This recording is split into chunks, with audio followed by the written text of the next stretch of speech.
Hi there everybody, this is David, and welcome to all the great RPGs releasing in October. This is actually like my favorite month of the year. You got the pumpkin spice, and you got gay Christmas, Halloween. What could possibly be better? Well, some pretty awesome RPGs. Now, this is a much quieter month than September, but there are still some great gems out there to be had.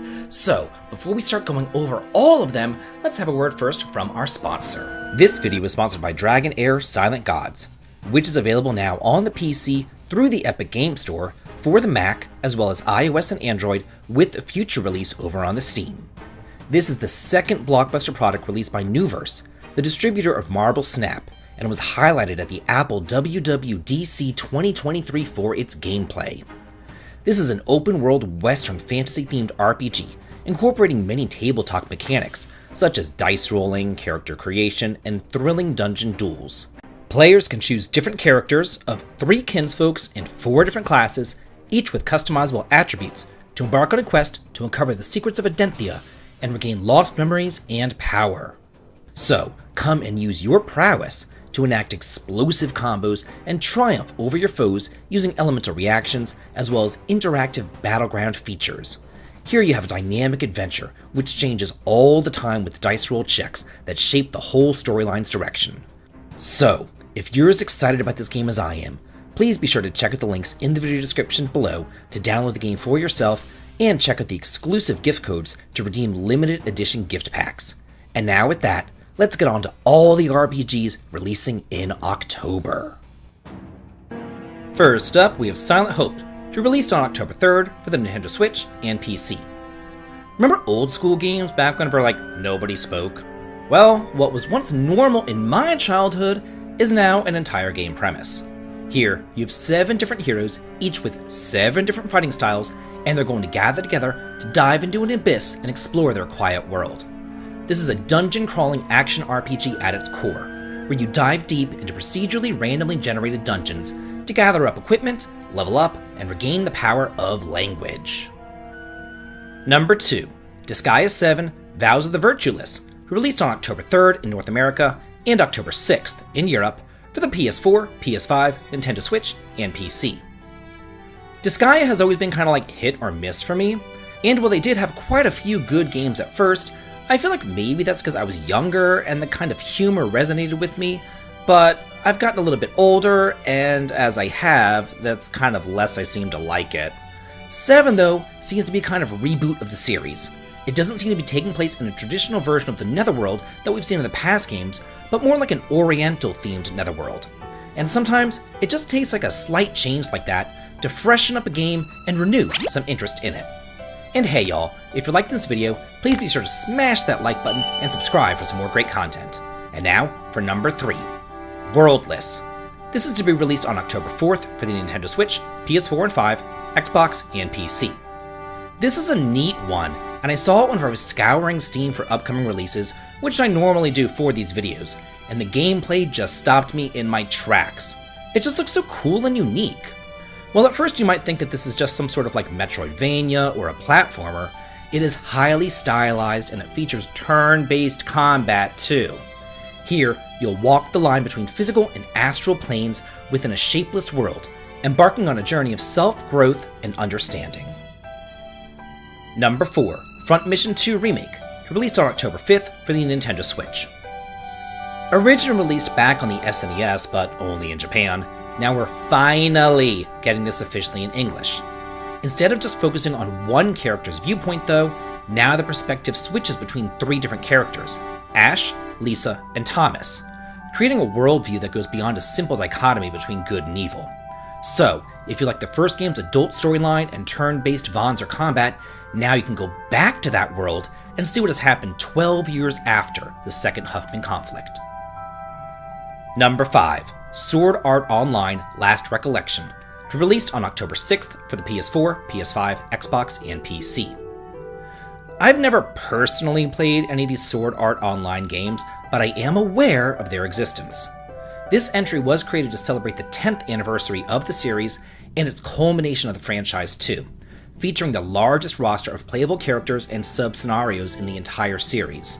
The story is based upon the War of the Underworld anime arc, where you'll unmask the Dark Knight and find out if Kirito and the crew will survive the relentless battling against the forces of the Dark Territory.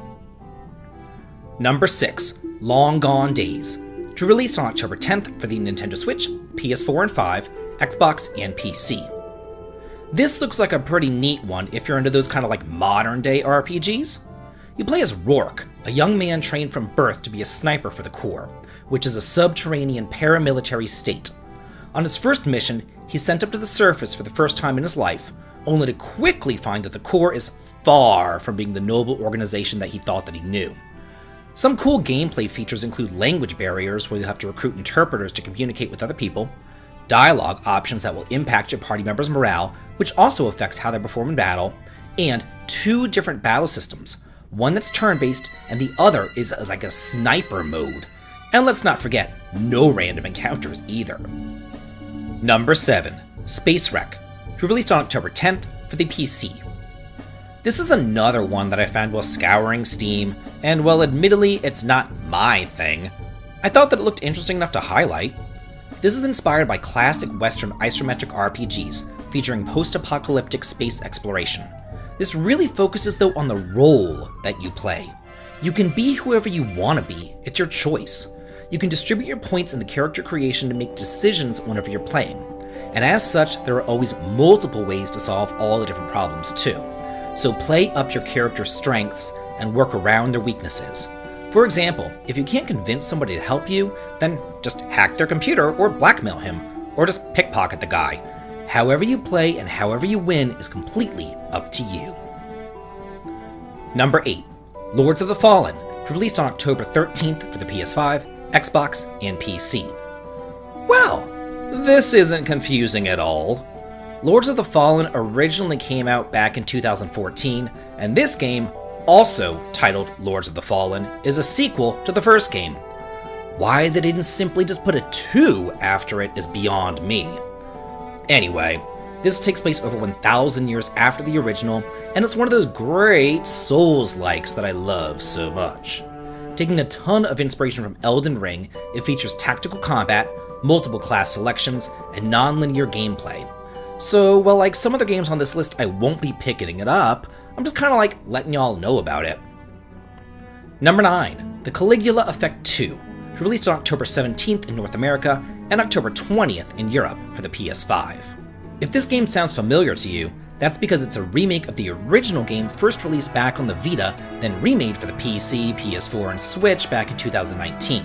Now though, it's finally getting its PS5 release. The premise is actually pretty neat. You live in Mobius, a kind of false paradise that only exists to let people escape from the pain of reality. And here, you relive the best years of your life, which obviously, according to everyone in Japan, is, high school. Even though those were some pretty shitty years for me, but whatever. And it's now up to you to escape this prefabricated fantasy to return to reality. This remake now has new gameplay, new endings, and its very own new route. So if this sounds intriguing to you, be sure to go and pick it up. Number 11, World of Horror, released on October 19th for the PS4, PS5, Nintendo Switch, and PC. It should come as no surprise to any of y'all that horror RPGs are really not my thing, nor are point-and-click RPGs. But I also know that there's definitely a market for them out there, or else games like these, just wouldn't exist. This kind of almost uses like a film noir approach with its black and white, creepy old-school vibes. And if you want to navigate this hellish roguelike with turn-based combat and unforgiving choices, then be my guest, but I'm going pass. Number 11, Dark Envoy, released on October 24th for the PC. This is yet another Steam gem that I stumbled across. This is a real-time strategy RPG with online cooperative play where you can control a party of relic hunters in a tale of destiny set in a war-torn steampunky world. You're going to want to choose your classes wisely, then use the terrain to your advantage, erect up some stone walls, then aim to control sources of health and mana that are around the battleground. So come on over here, grab a friend, and travel the world, seeking out whatever dungeons, challenges, and riches may come your way as you make your choice between magic or technology. Number 12, Cry Makina, released on October 24th in North America and October 27th in Europe for the PS4, PS5, Nintendo Switch, and PC. You might think that this is actually like a sequel to Crystar, that cute little hidden action RPG gem, and well, yeah, this is developed by the same team. This isn't a sequel, it's more of like a spiritual successor. And while there, you fought your way through purgatory to save your fallen sister. Here, you play as mechanical girls, fighting to become real humans within a vast outer space structure known as Eden. Humans themselves, though, have long gone extinct, so you play as the three Eves, basically the recreated psyches of deceased humans who are tasked with restoring the rest of the human race and discovering the secrets hidden in the dark world of Eden. Number 13, Battle Cakes, released on October 26th for the PC. This could quite possibly be like the cutest thing ever. I first spoke about this back on New RPG News a couple of weeks ago, and now here it is, ready for release. You play as Birthday Sprinkle, a cupcake hero as you explore the whimsical world of Pastellaria. Meet charming friends along the way as you work together to uncover the mysteries and hardships plaguing the nearby towns. Choose your approach by either battling or befriending the monsters who stand in your way. Discover the joy of friendship and community as you fight to leave the world better off than whenever you found it, and make your mark in this cozy adventure RPG. I've gotta say, after seeing so many horror, gore, and death RPGs, it's just so nice to see one that's just super cute and upbeat. So that's it for all the RPGs releasing this October. Let me know what your favorites are and what you're going to be buying. Let's get a discussion going on here and let's all talk and chat about it, because I'm always in the comments too. And if you like what I do here on the channel, please head on over to the Patreon to sign up for early access to my videos and behind the scenes photographs. The links to it over in the video description. And as always, please like, comment, and subscribe, and have a good day.